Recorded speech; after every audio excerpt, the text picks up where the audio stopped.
evening. Today is Tuesday, December 16th, 2025, and we are here for the Hendrick-Hudson Board of Education regular meeting. Can I have a motion to open the meeting? Motion to open the meeting. Second. All in favor? The Board of Education will now go to executive session for the purpose of collective negotiations under the Taylor Law, medical, financial, credit, or employment history of a particular person or corporation, or matters leading to the appointment or employment history of a particular person or corporation, or matters leading to the appointment or employment or promotion or demotion or discipline or suspension or removal of a particular person or corporation. Can I ask for a motion to enter executive session? Motion to enter exec. Second. All in favor? The board will reconvene at approximately 7 p.m. Good evening and welcome back to the December 16th, 2025 Hendrick-Hudson Board of Education meeting. May we all please stand for the pledge. I pledge allegiance to the flag of the United States of America and to the republic for which it stands, one nation, under God, indivisible, with liberty and justice for all. Thank you. So first we would like to ask for a motion to approve the agenda as stated. Motion. Second. All in favor? Okay, and I'm going to hand it back over to Mike for our recognition portion of this meeting. Thank you, President Silverman. Good evening, everyone. Teaching is a service that is a labor of love and can leave a lasting legacy on those who that service is provided to. This evening, it gives me great pleasure to recognize members of our staff who have dedicated a good portion of their professional career, if not lives, to that labor of love in supporting students. We are taking time this evening to recognize members of our staff who have over 20 years of service to our district and to the students that come through these hallowed halls. I know it seems counterintuitive to recognize people for their service and make them come to a board meeting, but it is indicative of the amount of credence we put behind that recognition. So we've invited everyone. Obviously, we know this is a busy time of year. Not everybody is able to come. We do have some members of that staff who have reached that milestone present, and we'll recognize them individually. But I'd like to take a moment to read through some of the names, and they will receive certificates for their service and the recognition from the Board of Education. So those staff members who have completed 20 years of service to the district are as follows: Benjamin Akrish, Brooke Boland, Valir Haviland, Anissa McGill, Kelly McGillicuddy, Krista Pappas,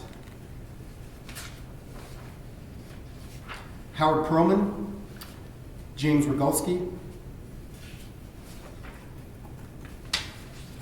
Peter Rue. We have so many that are sticking together. So, Kimberly Velarati, Stephen Vitillo, Gretchen Ward, and two members of our professional teaching staff who are in attendance, who I will ask after I call their names to come forward and be recognized. We have Miss Erica Denler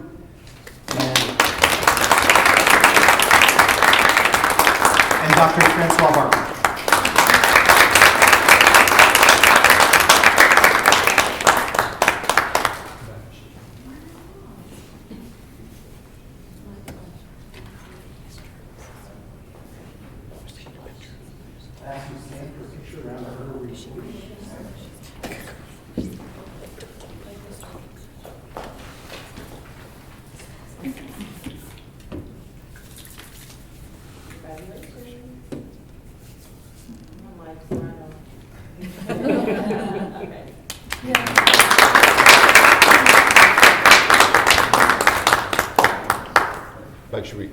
Mike, do you want to come? Then want to shake hands with us? Oh, yes. If you would like to please come shake hands with the cabinet and the board.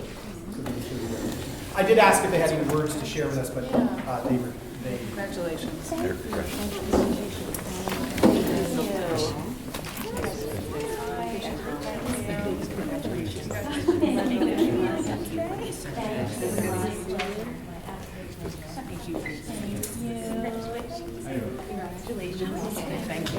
Congratulations. How do you guys thank you? Congratulations. Congratulations. Thank you so much.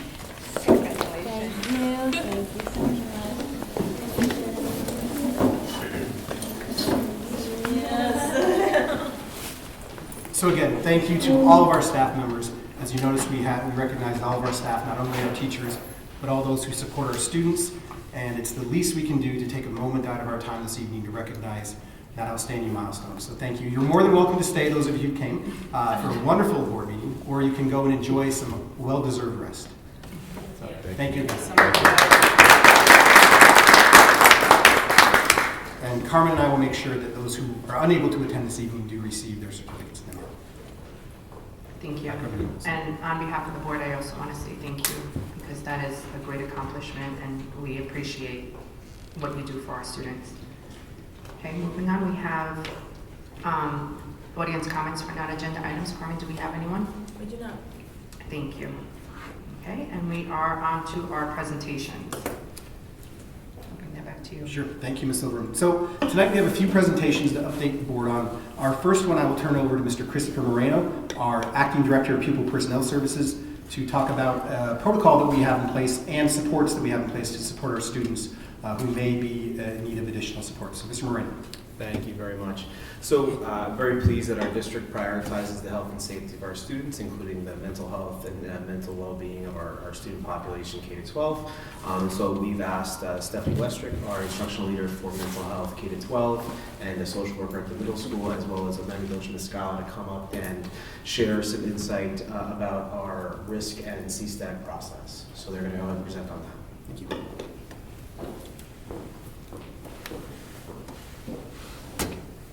Good evening, everyone. My name is Amanda Dolce-Mascala. I'm safety coordinator for the district. I'm Stephanie Westrick, one of the social workers in the district. So what we are charged with doing is to ensure each student is an engaged, passionate learner who achieves their maximum potential and contributes to society. As we look to the future, these statements align with our mission. So the objective of our presentation today is to provide an overview of how the district ensures the safety and well-being of its students and staff. Tonight we're going to be talking a little bit about threat and risk assessments. So just a quick overview on how we keep our district safe. Each building has access to mental health professionals. We provide a bind screener. We have student assistance counselors at the secondary level. Each building level receives SEL initiatives.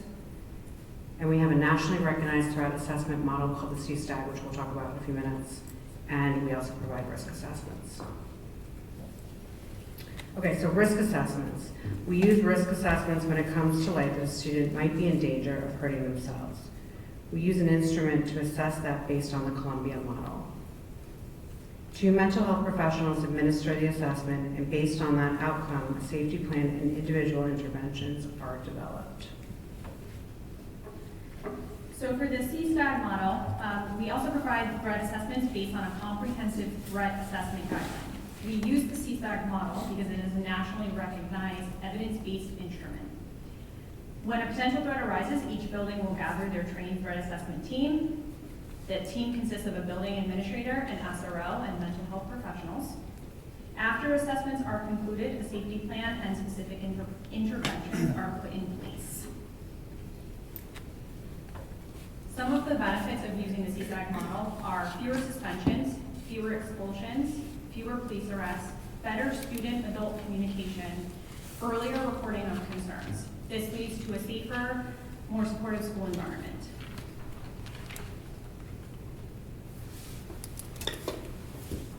All right, so, part of what we do obviously is the assessment piece, and that's a very important piece, but then what do you do with the assessments and what that's done? So we have several tiers and several layers of support for our students, including obviously our building level check-ins, building level mental health, and part of this entire process also is Amanda and Stephanie working with the entire mental health team to provide a lot of training for our staff on what constitutes a student making a risk statement or a threat statement that you need to kind of dig deeper on. So there's a lot of training and a lot of protocols that go into place, and then from there, once you've conducted these things, what's the next step, right? Because it's great we've done this assessment, but where do we go from here? And so on top of our building level and our SAS clinics within our schools, we also have a partnership with Northwell Health.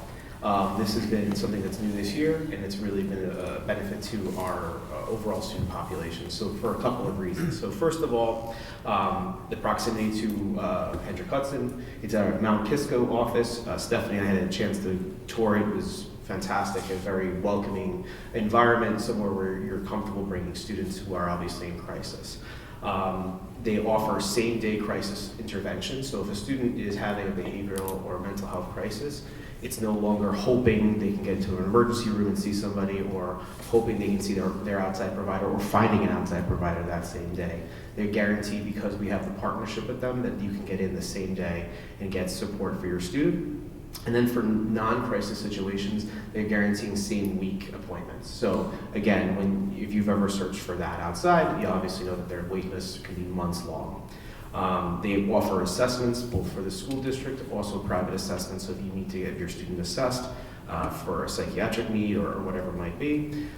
They also do coordination of care and referral, and it's not a referral traditionally like we would see, is here's a list of doctors you can call and you're on your own. They actually hold point of care until you have found, and they can actually hand off and transition you to a physician on the outside. They also have at their availability a suite of private practitioners that are also affiliated with Northwell that they can make referrals to if the geographic issues are not an issue for your family. And they also offer same-day medication consultation and medication management, which again, when you have a young person who may be in crisis, is a very valuable tool. So this, along with our assessments and all the training and protocols that we do, are some of the many things that we're doing to prioritize the safety and well-being of our student population K-12. Thank you very much, Chris. Thank you for organizing this presentation. Thank you to Amanda and Stephanie for helping provide the board and the community with information. We're often going to hear that our students may have been asked to complete or engage in one of these threat assessments, or that there's supports being put in place. So I think it's important for us to have a working understanding on just what occurs. And I appreciate you in shedding light on that and helping us understand it in a easy to process manner. So thank you. Any questions from the board? Okay. Amanda, Stephanie, you're more than welcome to stay for the remainder of the meeting, or at this time you can feel free to go home and stay warm from the weather outside. Thank you. So thank you both.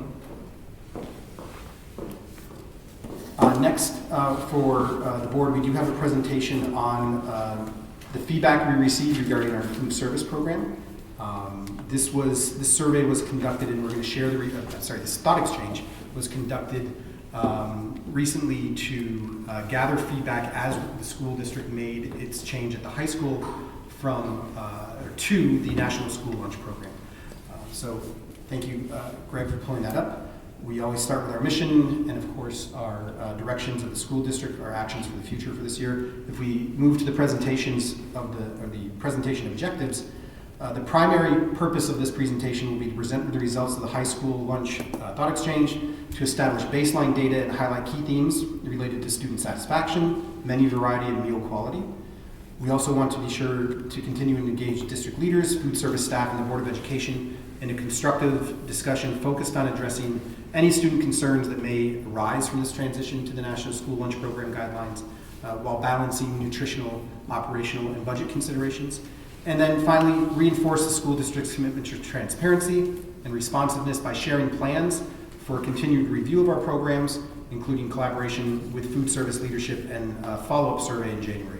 And we do have this evening, we have members from our Aramark team to join us, to include Martin Killian and Deb Smith. So they'll be joining us in a few moments.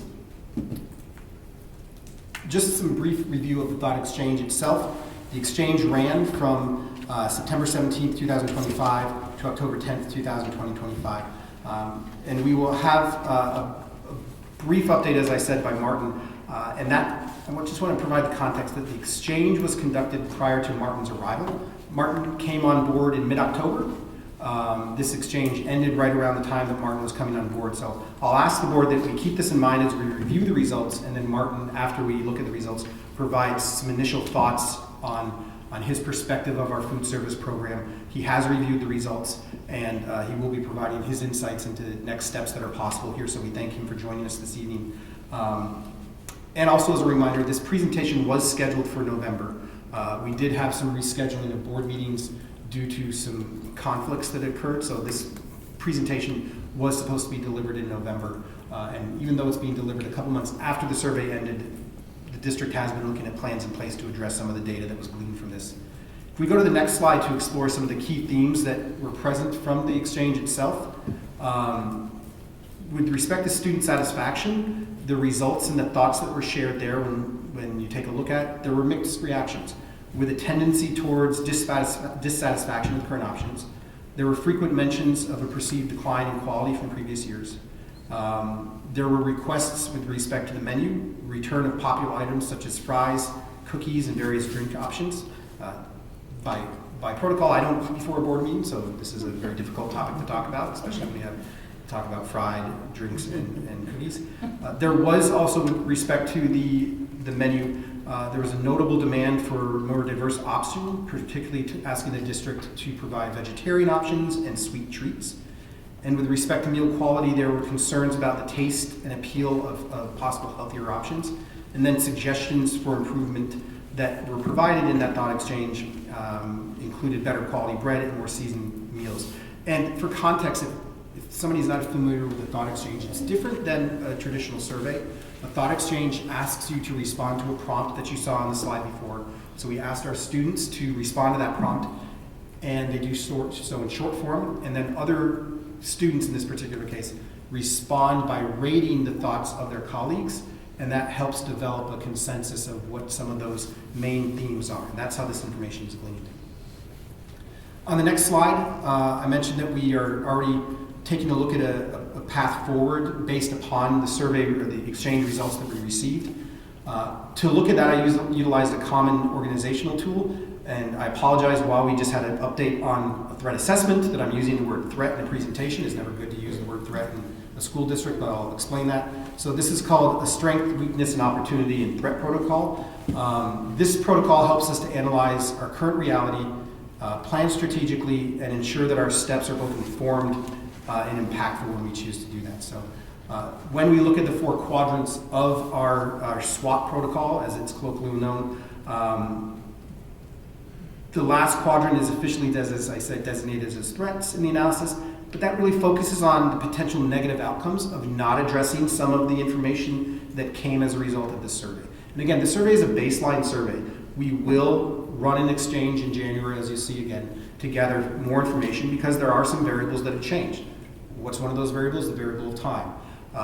Martin has had a chance also to come in, and as a new incoming food service director, we've asked him to take a critical lens of the program itself, and he'll be presenting on that as well. So when I conducted the SWOT analysis, I teased out some of the following.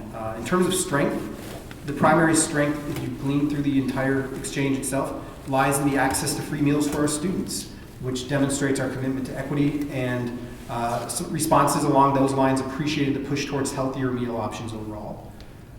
Clear weaknesses that were garnered from the responses was critical areas for improvement could be focused on the student experience.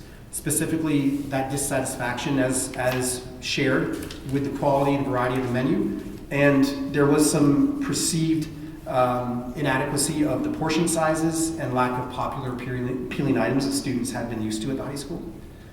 When we explore opportunities, I feel that we have to revisit our students and engage more deeply. So what does that look like? Martin and I will, and Jill will definitely dive into that. But it involves, again, as I said, I will be visiting the high school and having lunch each month. I didn't make it in November, I apologize, and I will make it before December. I will make sure I'm here for that. I did enjoy a nice cheeseburger in September. My doctor didn't appreciate that, but it was good. Opportunities exist here that perhaps consideration of a student advisory council to formally incorporate student input that can help guide the introduction of diverse popular menu items, explore where possible and reintroduce items that were removed if they are able to be provided given the nutritional guidelines that we must follow. So just opportunities that I will explore with Martin.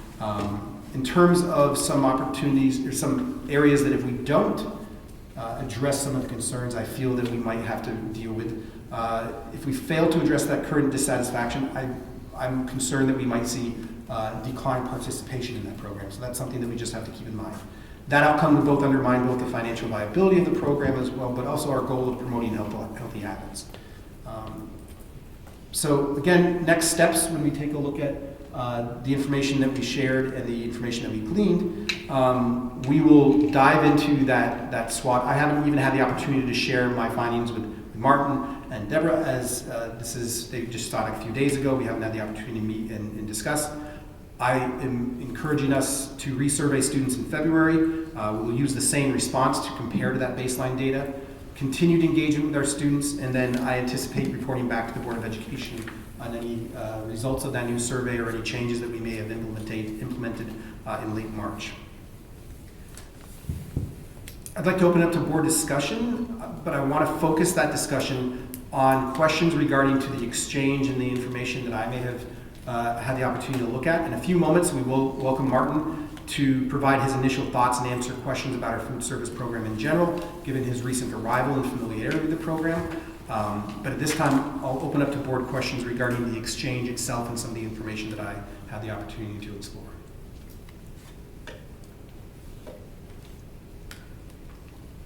Thank you for that. I have a comment, not necessarily a question, just based on this. I know there are other districts who have been using this program, the free food program, for a longer period of time and have been successful in how they are using the resources that they're allowed to use, but making it appealing for students. Has there been thought of having like field visits to these other districts or other districts who are doing this to see what they are doing that is working and how they're able to, I know, again, certain things we can't control, but we can control what we are presenting to our students to a certain extent. Has there been any thought on visiting other schools to see what they're doing, what's working, what's not working with them? So that's definitely something that Martin, Jill, and I can discuss. And one of the benefits of working with Aramark is they are present in other school districts, and so they can take experiences that they've seen in those school districts and leverage that perhaps as implementing it here in Hendrick-Hudson. But that's definitely something that we'd be open to. I'm sorry if I missed it somewhere. Mm-hmm. What were the results like in terms of how many students participated in the dog exchange? Let me just make sure. I Says believe we had 201 201 participants, 101 thoughts. That's across the district? 9 through 12. It was only surveyed 9 through 12 because this high school was the location where the change was made in terms of the program itself.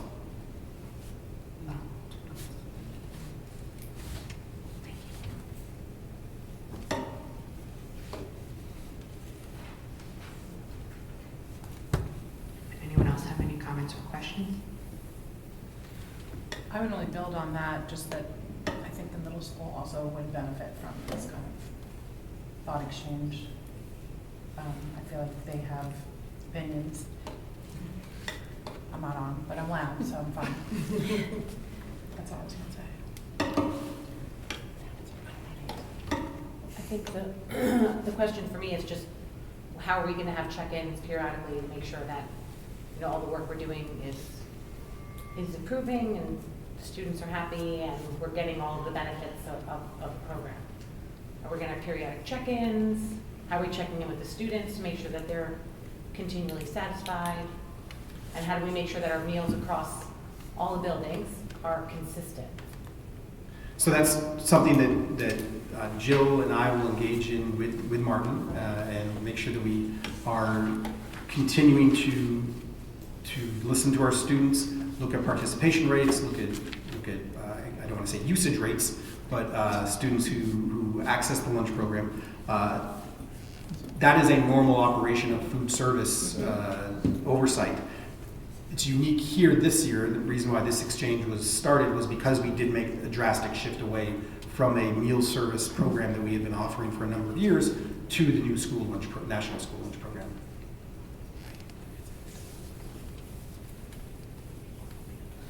Anybody else?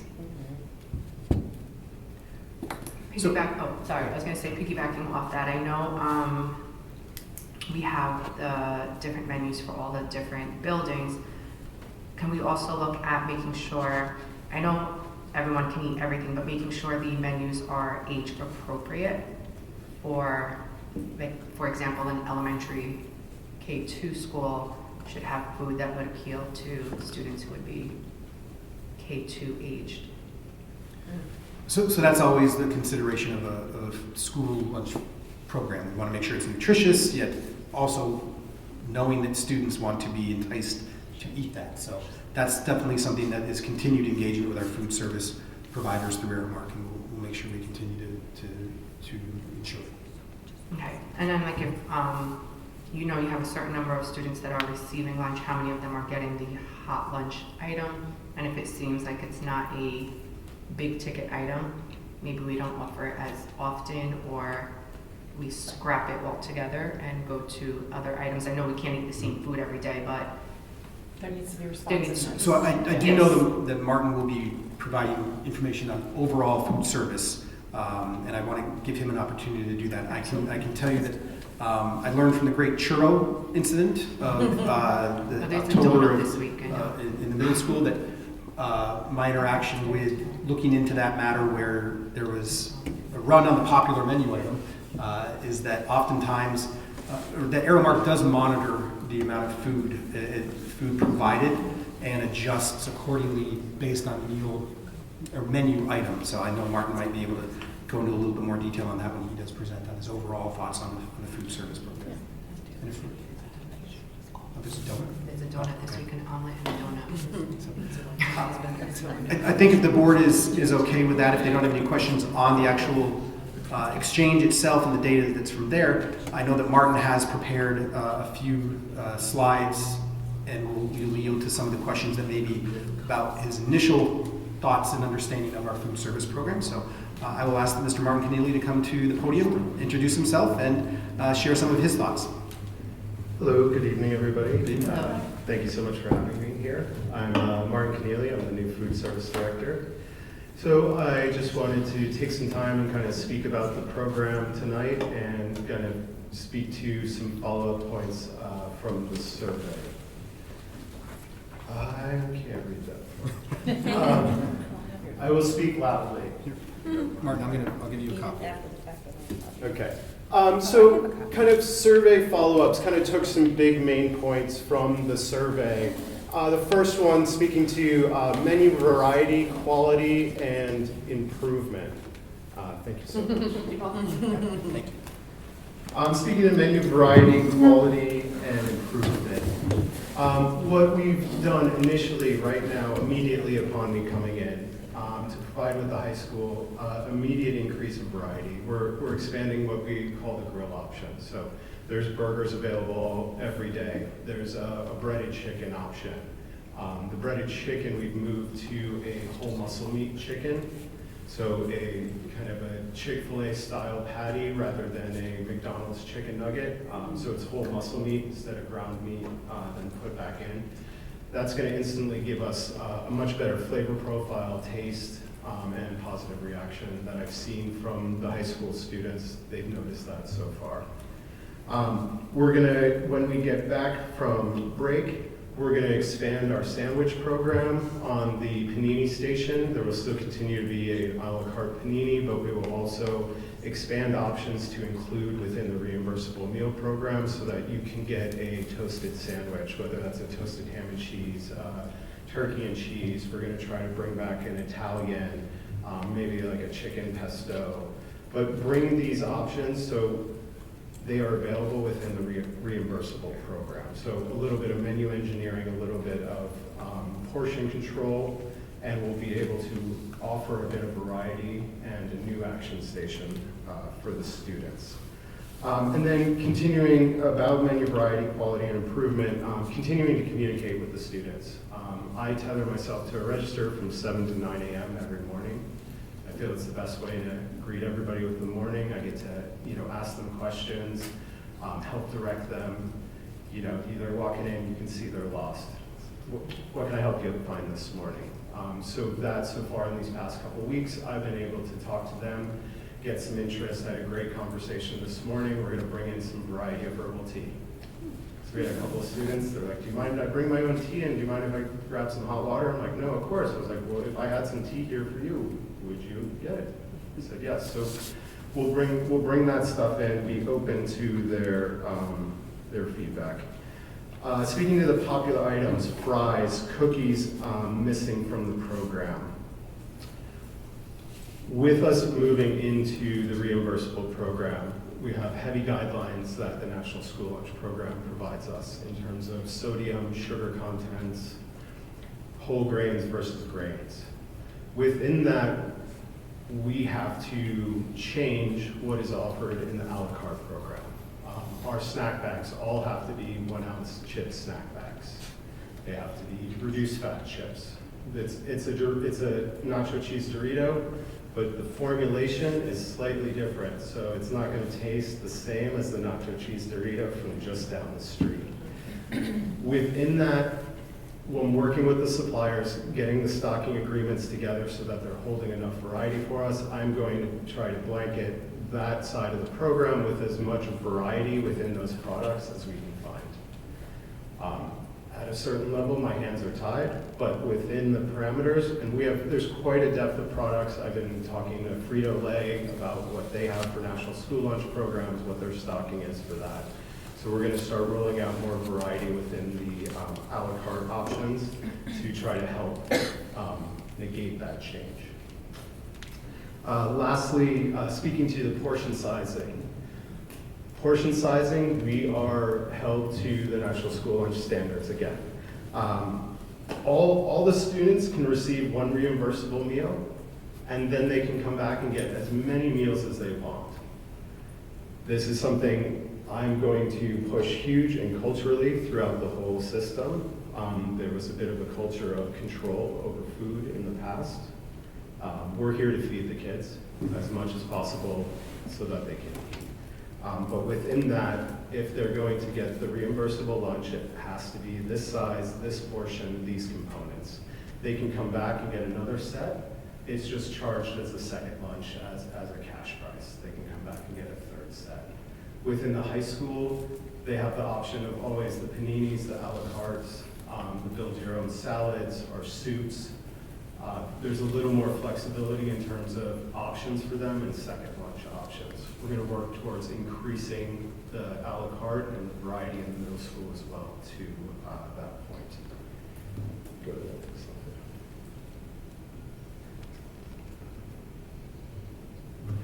All right. So, I just lost it, but it's okay. There we go. Go away. Oops. All right. All right, so speaking towards next steps for the program development. First and foremost, it's going to be working with each school on the menu development. With having a new program, the new limitations within the program, our historical data is not useful for us right now. So what we're working on within the high school is figuring out every day. I have an incredible amount of spicy chicken back there because I don't know what my limit is every day that I make sure everybody gets a spicy chicken sandwich without running out. So we're going to work with the students, work with our data sets, implementing our data, retraining our staff on using our technology systems that then help us more accurately forecast. Continuing to expand the reimbursable options within the high school.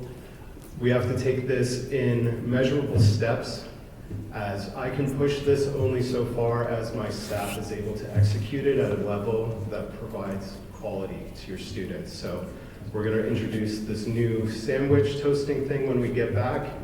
Once that's up and running smoothly, a couple months later, we have some more ideas down the line to really, with an end goal of making that high school all reimbursable, but with multiple options within a day. Going in with that, also starting to roll out monthly specials, limited time offerings. We have great limited time offerings coming out from Aramark that kind of coordinate on current TikTok trends, pickles type stuff, gochujang, crazy spicy stuff. So now that my team is kind of getting up on board on these new systems, I'm going to start rolling in these little limited time offerings. And we'll communicate with Michael to get it out in the superintendent email, get it broadcast out, and we'll kind of make it popular, next Thursday for one day only. Try to just get excitement around these new items and products. And then also working in tandem with the school, any cultural or things they want to celebrate, we're happy to tie in ethnic-based foods, celebrations, cultural things. But I always let the school take the lead on that, and you let me know and I'll follow from there. Next, we're going to when in my conversations with the students, I don't think we have done a great job of communicating to them all that is available within this new lunch program. So to that vein, I've partnered with the high school video production department. We're going to do some walkthrough videos, a breakfast walkthrough video, a lunch walkthrough video. Just going, as you walk into the lunchroom, for your reimbursable lunch, you're able to grab all of these different options and a fruit or a juice. These just to awareness. If you don't know, you're not going to take advantage of it. And I think reaching them by a video in this day and age is the only way to reach them. In kind of talking back end, we're upgrading our POS system for better data management and transfer, which will then give us much more accurate reporting, financial reporting, and data for the district. I have spoken with all of the principals in the different schools and kind of heard their pain points. In the middle school, we are going to roll out a breakfast card. There's quite a big physical distance from between where the students kind of enter the school, where the lunchroom is, and where they need to end up after the lunchroom. So if we can kind of meet them when they're walking in the door, whether that's with muffins, little grab-and-go handheld things, and we can have a little mobile register once we upgrade the POS system, a little cashless register, they can type in their number, grab their breakfast, and then go and chit-chat or socialize. Because that's what they want to do, but we need them to get breakfast too, so if we can make it convenient for them and it doesn't take away from that time, maybe we can nail it. And again, with that, it will be a constant evolution until we have the right items and the right products there. It's going to be a trial and error, but we're going to just trial and error until we get there. Digital signage in the lunchrooms is a longer-term project, but getting digital signage will allow us to really bring a wow factor in. It will allow us to be able to display real-time allergen information, nutritional information, allow us to make changes on the fly as well. The digital signage programs tie into a back-end website. So rather than when we click the lunch menu link on the website currently, it brings us to a Google Drive. You click on that link, it would bring you to a landing page, and it'd be Henrik Hudson School dining landing page. It would have talking about nutrition and all your standard stuff, but then it will have real-time live menus that students, parents, teachers, everybody can see. And if on Wednesday morning or on Tuesday my broccoli doesn't come in and it's going to be cauliflower, I can make that change in my system and it will be live to everybody else. So rather than, Steve coming in expecting to get grilled cheese, and he's super bummed now because it's not grilled cheese day anymore, and he's been waiting all week. I can at least maybe head it off in the morning by getting the thing updated in time.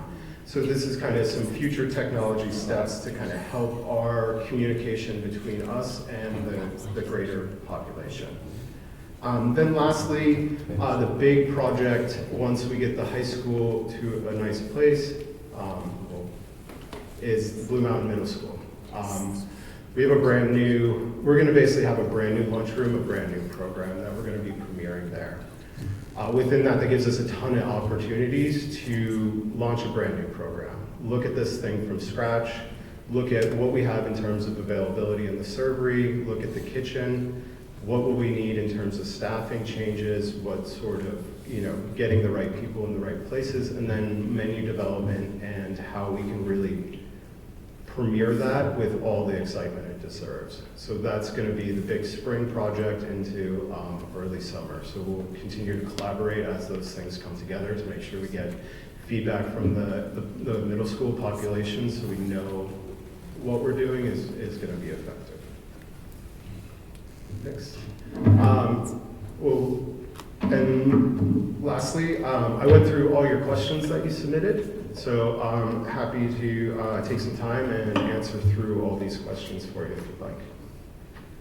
So Martin, before you do that, first of all, thank you for your presentation update to the board.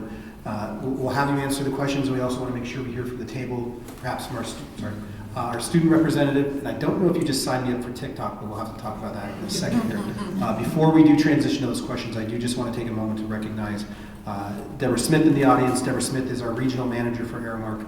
She helped onboard Martin to our district. I want to thank you. Deborah was there from the beginning when we knew that we had to make the transition into the National School Lunch Program. She was at most of our community forums. She's been a partner who's listened to my concerns, who's sometimes had to deal with my frustration. She's been nothing but the utmost professional, placing the needs of our district at the forefront. I'm very happy with the partnership that Aramark has shown. We know that transitions and changes are hard, especially when it comes to one of the most important days of our students, parts of our student day. So I appreciate the partnership.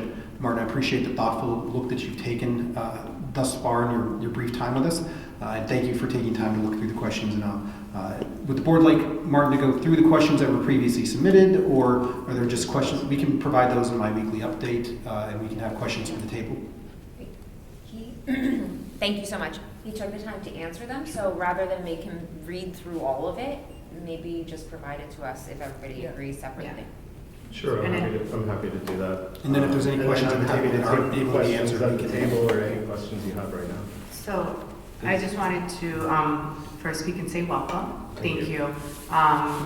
You came on during a difficult time because it was a time of change, right? We had to do something. So I first want to just say, if we go back one slide, the thoughtfulness and creativity that you have just displayed is amazing. And I think you should be proud of this presentation that you just gave to us. And just know that a lot of the questions and a lot of it is fear because it's change and we get accustomed to what we're doing. But I think I'm excited to see where you're going to build.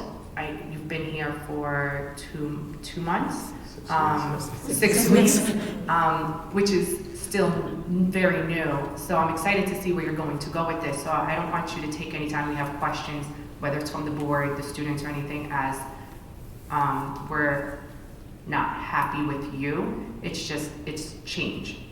Oh, no, not at all. Okay. I welcome feedback, and the more information I have, it's not my program, it's your program. I'm here to make the program. And I just also wanted to say, I really appreciate the fact that you put in there like cultural celebrations and things, like little touches like that I think are going to be big. And how you said you wanted to have like videos to explain all the offerings. I think maybe part of that as well would be educating our young students on like healthy eating habits, because what they develop now can carry into their adulthood. So if we could include that in the videos, because I know a lot of it is, I want the cookies, I want the fries, but just understanding moderation and time and place for everything. And we can have those, we just maybe don't need them every day. Pick up an apple or a banana as well, and just figuring out how to balance, because I think that is a struggle as some of us transition to adulthood, of you get so accustomed to what you've had. So just educating as well as in the process of what you're doing. And I just wanted to say thank you. Oh yeah, you're welcome. Yeah, 100%. The wonderful thing about Aramark Child Nutrition is there's an incredible depth of educational and nutritional resources that I'll be able to tap into and customize them for you. But thank you for that note. I'll add that to them. You did something interesting. You made school lunch and wow factor work together in a sentence. It's very exciting. I agree with Amelia. I love so many of these ideas. I'm particularly excited to hear about all the upgrades to Blue Mountain, the middle school. I love that you were spending time here every morning at a register to get that feedback and sort of watch the process. Will you do that at the middle school as well, once that program rolls out in the spring? Oh, yeah, 100%. Okay, awesome. I try to be in every building at least one day a week, if not more, and as my managerial rhythm comes up to speed, it'll be spending whole days, and especially with a new rollout of a program, you know, there'll be a lot of focus and energy down there. Great. We're going to let you hear from our student representative. Yeah, on the board. please.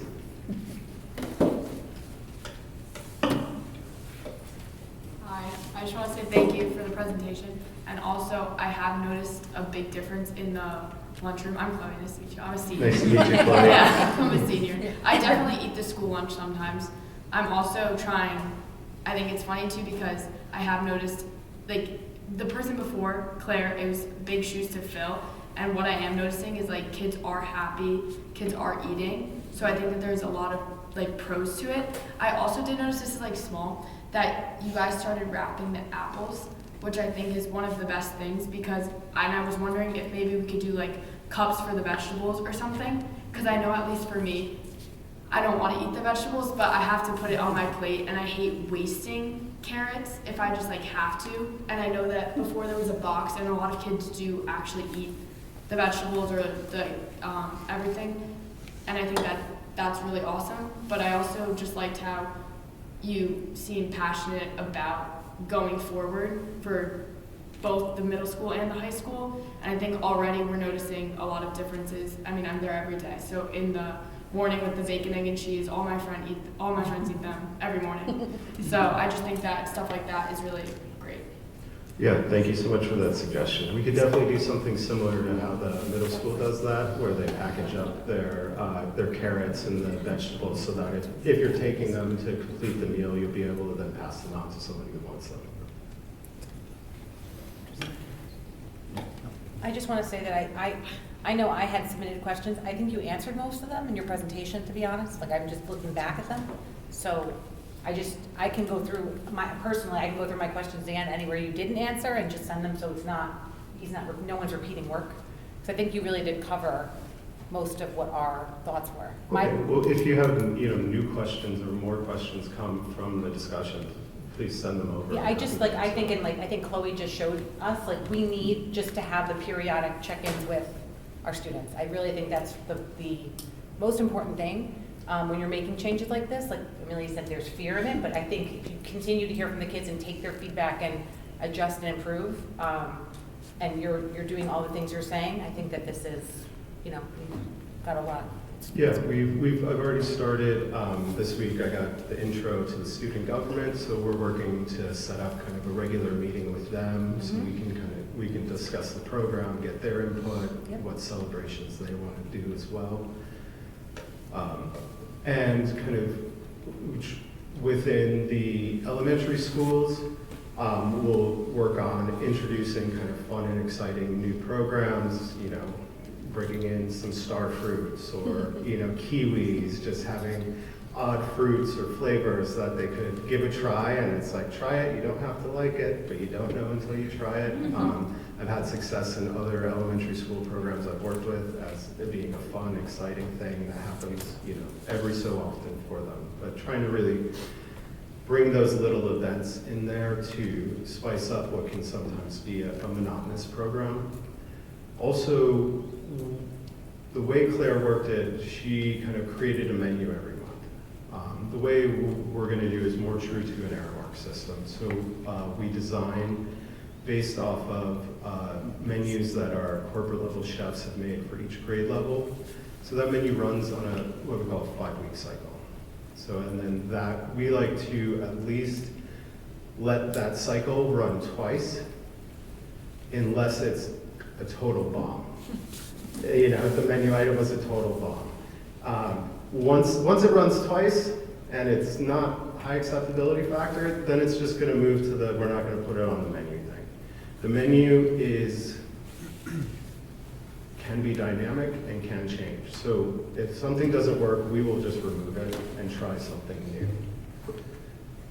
We don't want it, the less we change the menu, the better it is for financial management, but we're not going to not change the menu at the expense of the student, if that makes sense. I was just going to say that I appreciate that you guys are going to use data to also like analyze what's happening in the building so that we can kind of try to cut back on like food waste and also make sure that the students in each building are getting the things that they like and they enjoy every day. So thank you for doing that. And your presentation was great. I'm excited to see where this all goes. I'm excited to see where we can take it.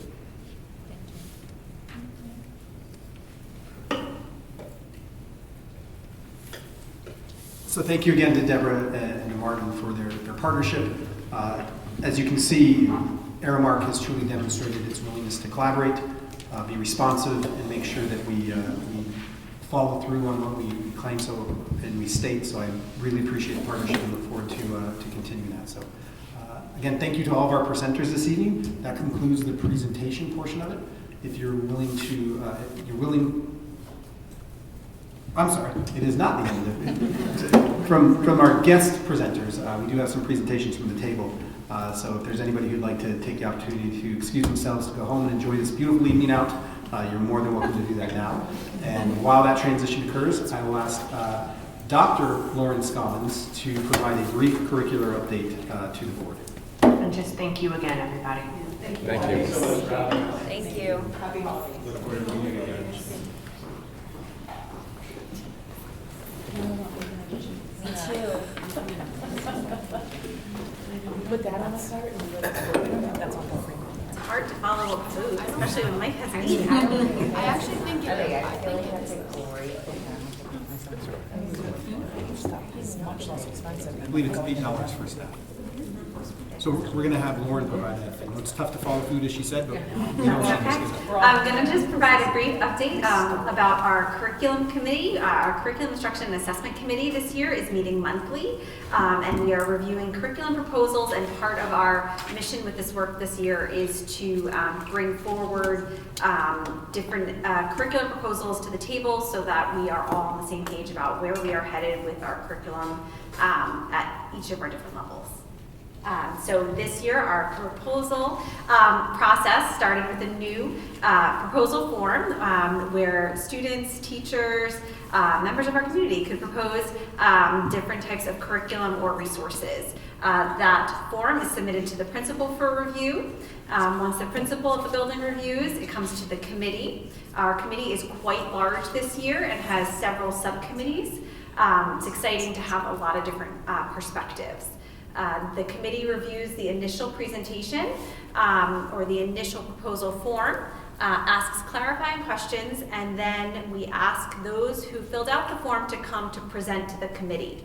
From there, our committee has been making recommendations about the curriculum or the courses that are being proposed, whether that's more information, budgetary implications, or next steps. One of those next steps is a Board of Ed presentation, and then from there will be revision and implementation. Some of our curriculum is easier, or we've been working on it, so I anticipate more of these happening in a 2-year cycle. The information that I'll be sharing tonight about our proposals, the conversation started last year, and we finally got to a point where we're revised enough to be able to present and to potentially implement in 26-27. Our first presentation, or our first curriculum that we discussed at the committee is an update to our Sailor Special. So our Sailor program at the high school, these students, and there's a link there to the presentation that was presented at the curriculum committee. Our students in the Sailor program currently engage in different types of specials, and each year that has rotated and changed based on availability and need.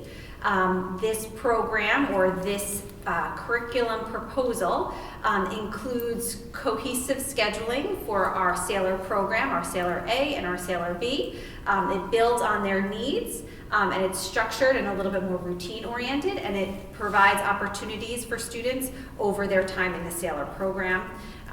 More appropriate healthy habits courses, different activities within their physical education classes, as well as expanding their United Sound program, or being able to engage in music more regularly.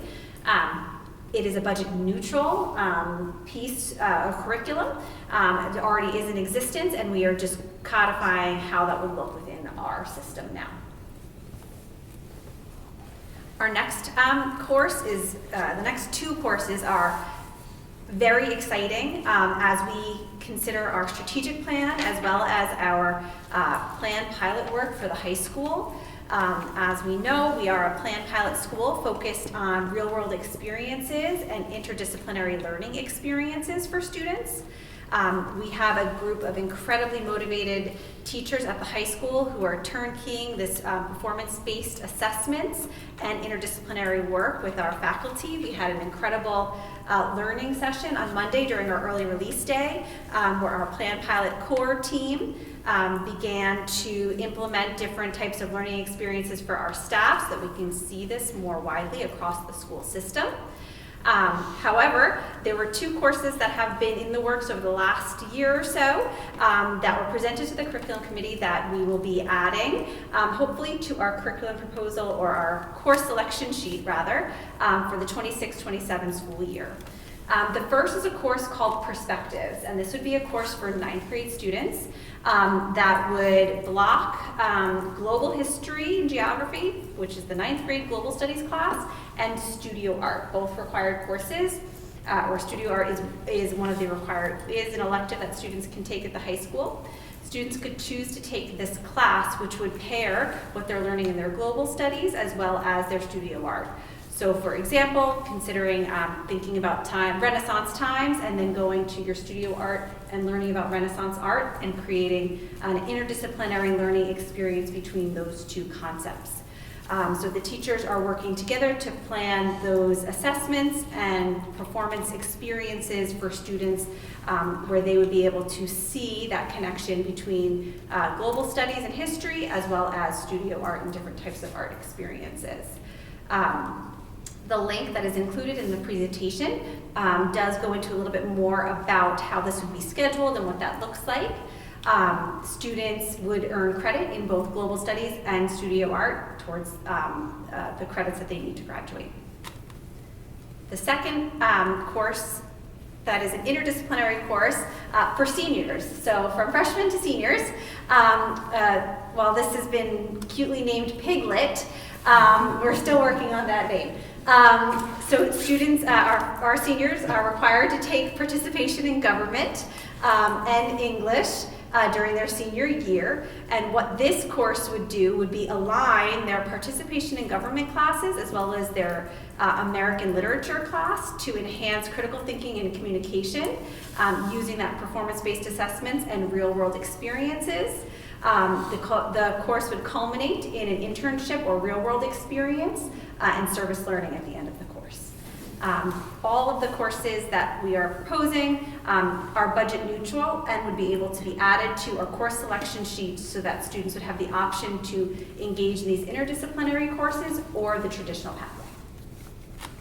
So our next steps is that we will begin the scheduling process in January with Dr. Kleinman and his team.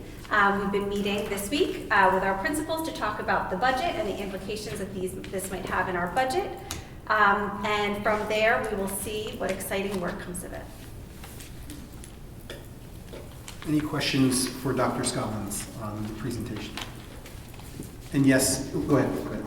Would the participation in government and the English one, would that be, because PIG is only it's a half-year course to get, because it's econ and PIG. Mm-hmm. Would this be a half-year course? Because English you need 2. It would be a full year because we would incorporate economics into that, which is why Piglet is like a misnomer. You still have that other piece to it, but it would be a full year course. So it's like PIG, econ, and English. Yeah.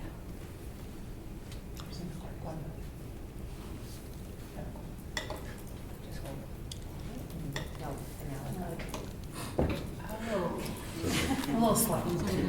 So how do you get these out in front of the kids to know, and what's the timing for that? So, I have a 9th grader, and I know it's overwhelming when you first come in. So, and then when you change the offerings, how does that get sort of communicated to the kids for them to sign up? So from here, I'll go back to our team and we will revise our course catalog as well as our presentation for the 8th grade students as well as the families. There are teams of teachers who are interested in this work and who are building the curriculum, and they would go and present to the students as a part of the curriculum selection process. So that we could see all the different possibilities and talk through what's available and when it will be available. The next question that did come up at our curriculum meetings is, will we have a 9th grade course and a 10th grade course? Will we see a progression eventually for students entering 10, maybe 11? And yes, that's the hope. What our Plan Pilot team is doing is building different experiences at different levels. Some of them are interdisciplinary, like this, block schedules or co-taught classes, and then others will be embedded within our traditional classes. So piggyback on Chloe's concept of economics incorporated this. I used to teach economics, and I would teach the game theory within that economics course. Perhaps we could take the zero-sum game that comes from that and call it sum piglet, right? No? That's good. Inspiration. Thank you. Chloe says. I was gonna say for kids and BOCES too. I think it's a really good idea because I know a lot of my friends have to take like morning BOCES and then they come back and they can't have econ till period 9, so they're doing nothing. And they also need 2 English credits. And if you're a kid just trying to graduate English and go into trade, you have to take, I don't know if I remember, you have to take half year English and then another half year English. So I'm an AP Lit, which is just all year. But if you're not like BOCES kids, this could really help. You could just take one period all instead of like waiting at school doing nothing. Because I know a lot of my friends have that problem.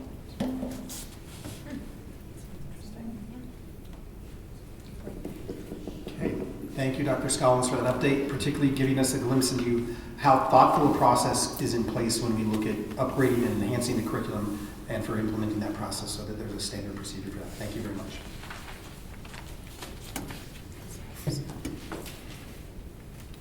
Turn it back over to you. Thank you. Okay, so we are moving on to the consent agenda. Is there anybody who would like to pull anything from the consent agenda? Yes. I'd like to pull, oh boy, I lost it. General 7.2, specifically the approval of the building use agenda. Second? All in favor? Would anybody like to pull anything else from the consent agenda? Can I ask for a motion to approve the consent agenda minus 7.02 under general, the approval of building use agenda? Motion to approve the agenda. Second. All in favor? Okay, and then looking Privilege. at point of privilege, absolutely. Thank you, thank you. I would like to make a motion to table the approval of the building use agenda to our meeting on January 7th, 2026. Second? All in favor? Thank you. And that brings it back over to you for the superintendent's update that will be brief. Yes. I can follow directions. So yes, before we do go into my update, I do want to take a moment. You heard me allude to introducing Dr. Scollins. I want to take a moment in public to formally recognize and congratulate Dr. Lauren Scollins on her doctoral degree from Fordham University, an extraordinary academic achievement that reflects years of rigorous study, research, and dedication. Dr. Scollins' accomplishments exemplifies, and I thank her for doing this for her students, adherence to lifelong learning, and serves as a powerful reminder and model for our students and staff. Dr. Scollins' dissertation, and correct me obviously if I'm wrong, you were the doctor, on promoting positive school culture, teacher leadership, and morale directly aligns with the work and the mission of the Hendrick Hudson Central School District. And on behalf of the Board of Education and the administration, congratulations, Dr. Scollins. Proud to have your leadership, scholarship, and expertise benefiting our students, staff, and our community. I don't know if it's appropriate to ask you to defend it again, but no, I think you can take a breath and just enjoy the fruits of your labor, so congratulations. Thank you. want to just take a moment to make sure that we revisit the topic that we had at our last Board of Education meeting regarding the first responder exemption. At the December 3rd, 2025 meeting, the Board of Education asked the administration to begin the process of developing a proposed resolution for the board's consideration regarding the adoption of a first responders tax exemption for qualified residents. To support the board in this work, the district has established a process for community input, which I'll ask Greg to pull up. Community members who wish to share their perspectives or ask questions regarding this topic are encouraged to visit the district website. Click on the upper right, look at that, great job, Greg, thank you.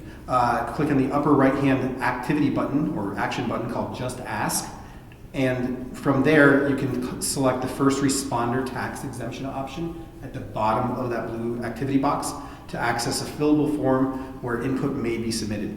It will ask for your name. The only reason we ask for that is to make sure who we can respond to. It will be shared publicly. It will be shared with myself, and I'll check that form each week as we go through this process as the board considering that resolution and share that input with the board. So thank you, Greg, for showing that. Okay.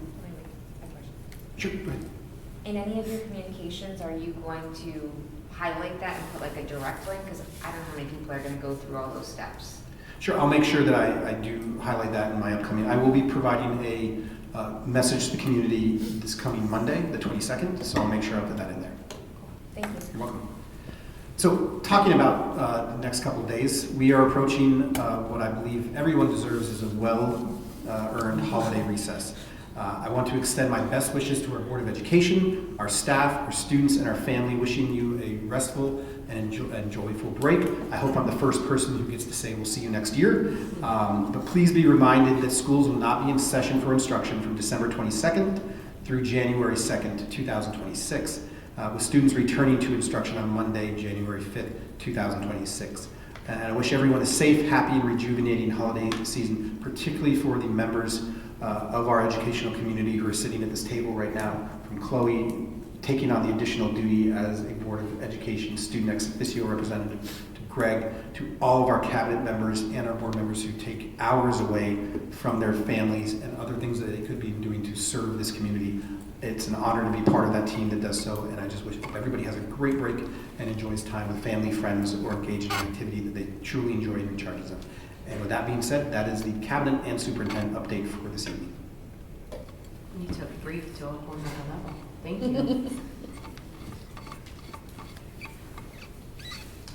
So at this time, I do want to give our cabinet some time to go home and enjoy preparations for the upcoming holiday season, and we'll excuse you at this time. Thank you. Have a great holiday. Yeah, you guys have a good holiday. See you in 2026. Good New Year. Happy holidays, Happy guys. holidays to everybody. Yes. Not you, you get to stay with us. We'll tell you at the end. Oh, Soon.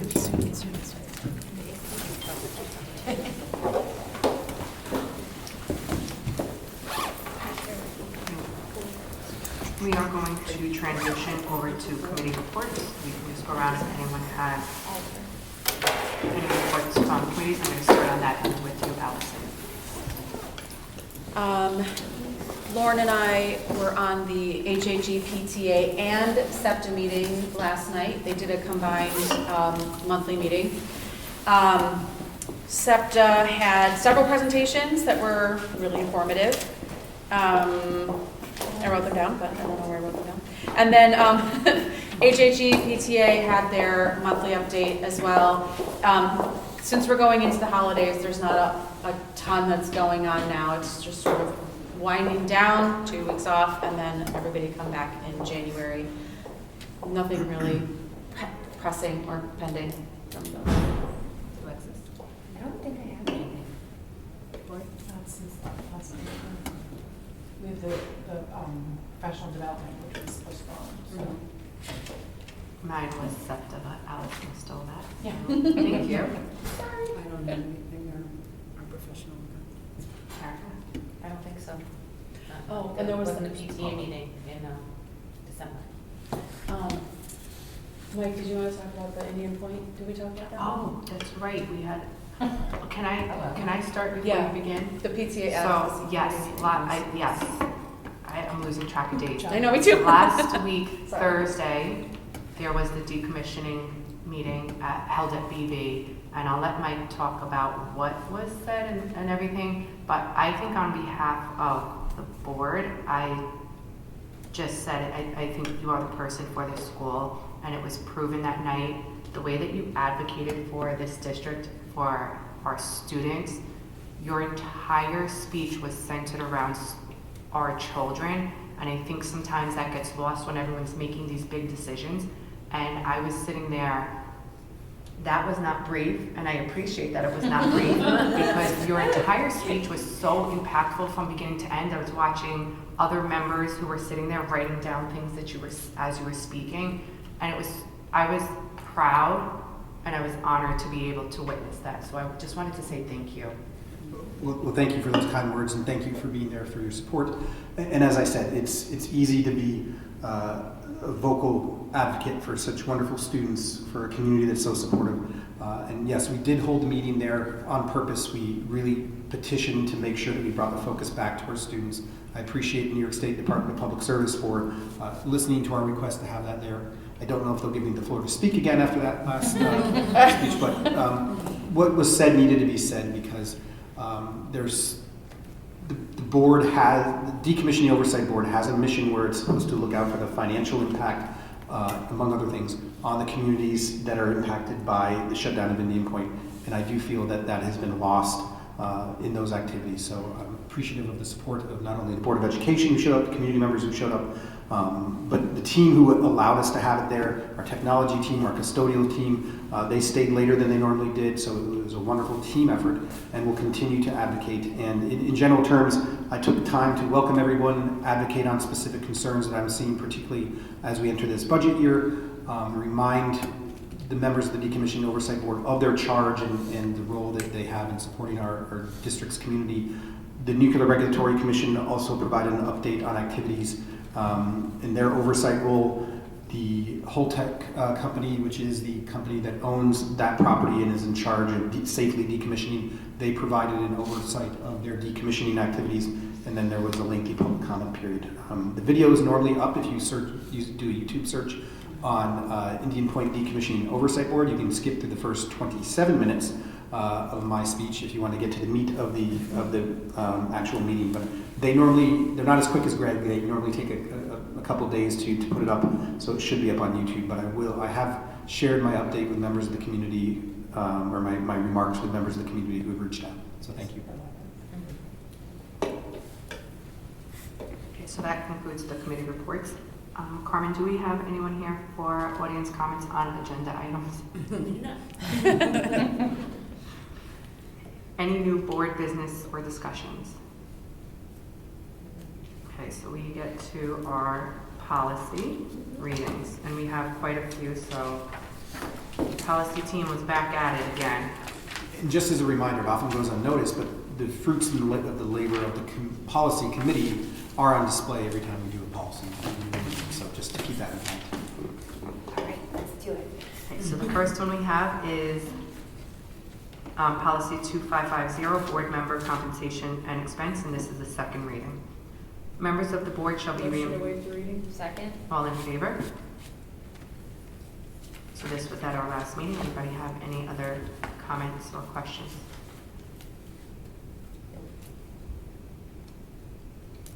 Motion to approve policy 2.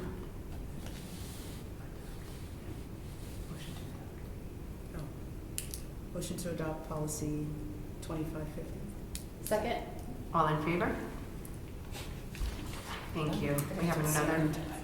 We have another second reading for policy 6705, reimbursement for meals, refreshments, conferences, and travel expenses. The Board of Education of the... Motion to waive the reading of policy 6705. Second. All in favor? Okay, so this was at the last meeting. Just read through again. Let me know if you have any questions or comments. Motion to adopt policy 6705. Second. All in favor? Okay, so we have our first reading of revision of policy 2245, ex officio student member of the board. The Board of Education believes that Motion to waive the reading of policy 2245. All in favor?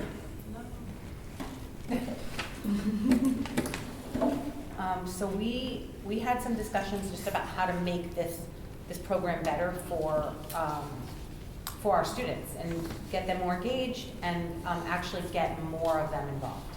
So with that, we added some language that it can be a junior or a senior, correct? Yes. Where's my other notes? I have very specific notes on this. We talked about having. This more was the than one where we talked about adding some of the qualifications and the process into the regulations as opposed to in the policy. Yes, because we're, and working around establishing a clear pathway that actually takes the board, the students learn earlier about the process. Once they're kind of cleared and show interest, they would meet with the administration and they would lay out clear steps about then where the board fits in and then where the student voice fits in. And so we asked for regulations to come forth that really just solidified how a student, what the qualifications would be for that student to go. Again, we did in the policy say it would be open for 11th or 12th. We were talking about having more than one member so that this way we could have alternates. And then the selection process being a little bit more detailed, that would come out with the regulations at a further time. That's great. That's great, yeah. Is there anything in there, if an 11th grader gets it, could they do it for second year? I believe that they would have to go we through were that more, process. we haven't, I don't think we really got that far. We want that to come out in the regs because it wouldn't be, it would almost be like a junior, we're talking about a junior possibly like shadowing the senior. Oh, I see. So it's like I wouldn't say that there would be the same student sitting here And for I 2 would years in a row. assume if there was, that they would have to go through the process Yeah. again, just like Right. we would to be Right. on the board I mean, there's again. probably pros and cons of it, having the experience of 1 year under your Well, belt versus- we were just thinking, like, we understand the time commitment this is as ourselves for student, right. adults, right? Yeah. And now we put that with our students who are dealing with being in school all day, all the obligations of school, Right. jobs, sports. It's a lot to just put on the shoulders of one person. Thank you, Chloe, for Right, all so of would this. you put But we in- wanted to offer more support so that there's not one person who is shouldering all of that alone, so that they have a team, someone that they can bounce ideas off of. Someone who, if you say, I can't make a meeting tonight, that person Yeah, like you saw can the be. convention. at the Yes, park. yeah, Yeah. it's to, one, it brings us more student voice, and two, it offers support so that one person is not gonna be overwhelmed and Carry the load. carry. And they also yeah. get to speak to each other and Yeah. have roll ideas off each other, yeah. That was the one thing they had in Albany that was great. Some of the students there, they had like multiple students on the body, and they all got to participate. Some of them were not like upfront with the speaking, but they were in the background, still being a support team. Right. And then the next year, they would rotate to one of those students as the senior. If the senior was in charge, they would then leave. So then you always had like people that were mentoring them actively before they got to just be. Yeah, and I think that which was- think was great.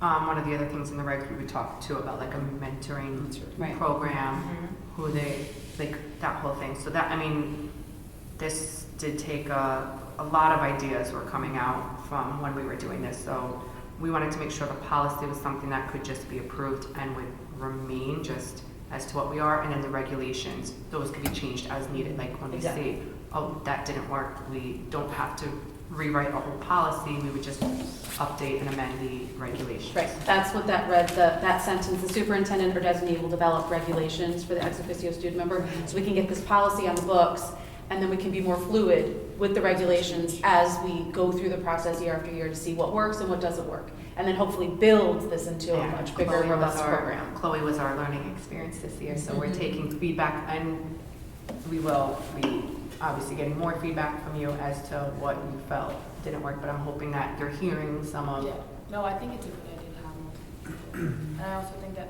the process should have been like harder. Because Well- they're not harder, but like I didn't even really know. I had I think it was, I don't even know if it was Miss Gons, but someone told me like in the hallway on a passing period, fill out a slideshow.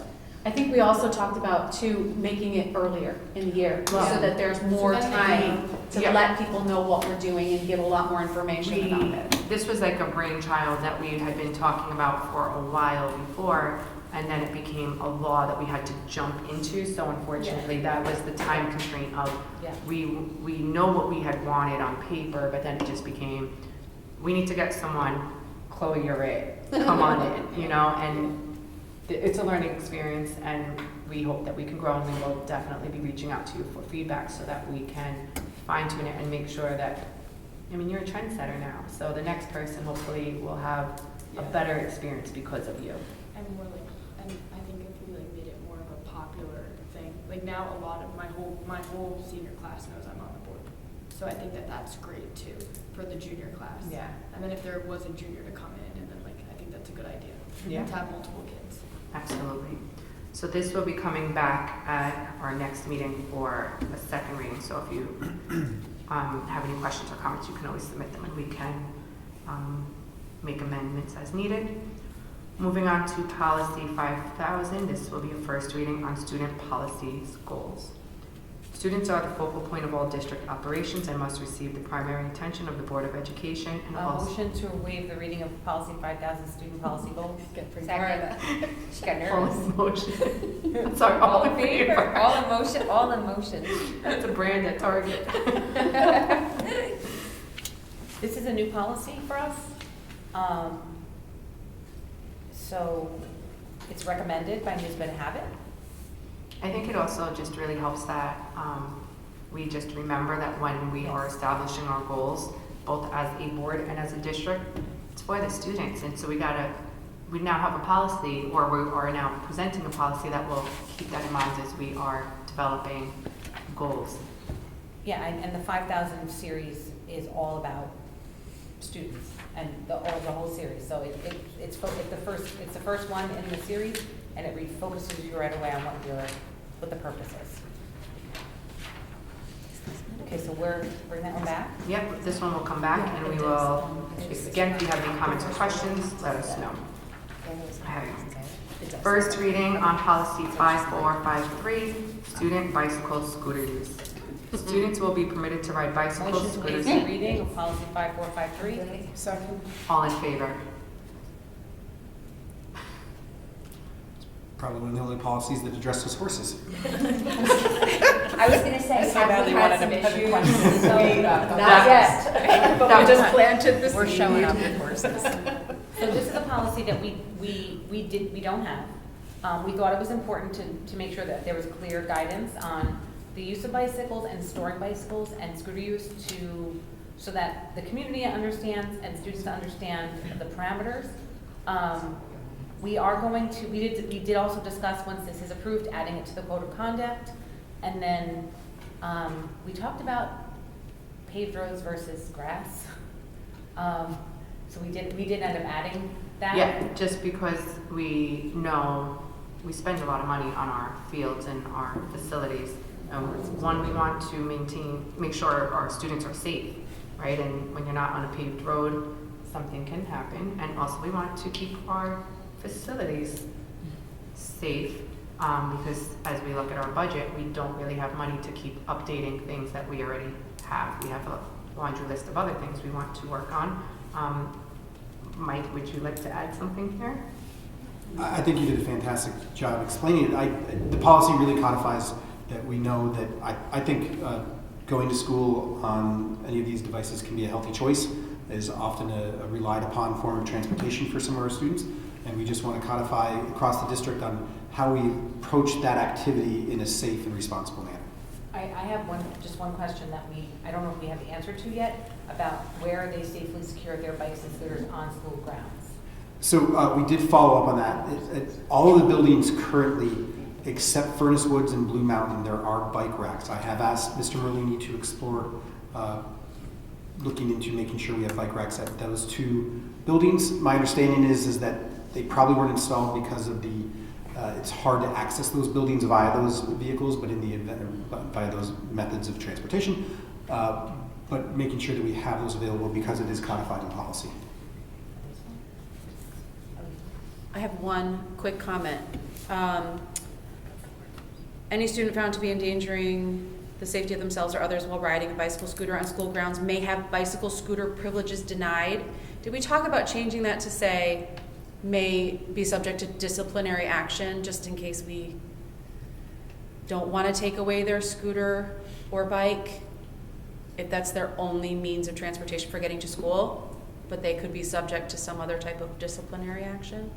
That way it would be up to the principal and not up to us what the consequence is. Would the board be willing to entertain, the policy committee be willing to entertain a change, the board eventually, rather than disciplinary, Or- subject to code of conduct considerations? Yeah, I think Something something like like that. that. We actually talked about adding this to the code of conduct. Do you want to define what endangering is? I think I just don't want that to be the only, I think we talked about that being the only consequence for, that the building principal or whoever is contacted should be the one to sort of decide that.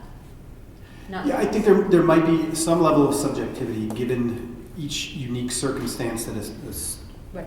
the transition, driving that scooter or device may present itself. Obviously, you could have somebody driving a scooter on a day where there's not weather impact in a manner that's safe. Weather could change that. The number of other students or vehicles around could change the situation. So there will be some level of subjectivity there, but adding it to the code of conduct specifically also offers due process rights for the students in that as well.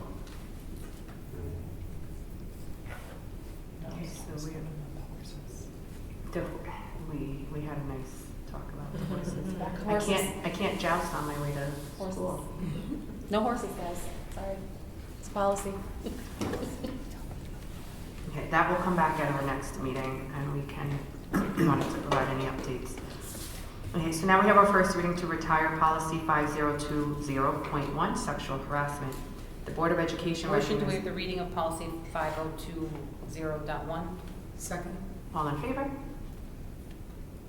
This policy, we're recommending to retire because it is already part of, it's addressed in policy 0111 and 0115. Yep. So, and those two policies are already approved by the board, so we can retire this one tonight. Yeah, we actually discovered that as we were talking about it, we were like, deja vu, like we just did something here, and then we looked back and we saw that it was in the other policies, thanks to Carmen's lead, that it was in other policies that had recently been approved by the board. I feel like at one point we had that listed on the bottom, that it was replacing or. I think It is on the. it is, I think, if you look on the board diligent, It's on 1406. It's on the diligent. if you look on diligent on 1406, it says it right there, this policy is addressed in policies 0111 and 011. Oh, you mean, she's looking at the actual Oh, look. policy? Oh, no, I see. Oh, yeah. Okay, in the little blurb. Yeah. Okay, that's great, thank you. And then just a reminder, anything that is retired can still be found in the archived on the policy corner. I'd like to make a motion to waive the second reading of retire policy 5021.1. Second. 5020. All in favor? I'd like to make a motion to retire policy 5020.1. Second. All in favor? Okay, that policy will now be retired, but it can, as we stated, be found in policy 0111 and 0115. Sorry. Nope.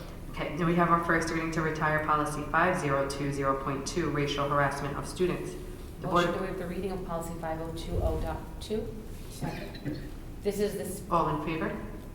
This is the same reason as the other one. It's covered in policy 0111 and 0115. Okay.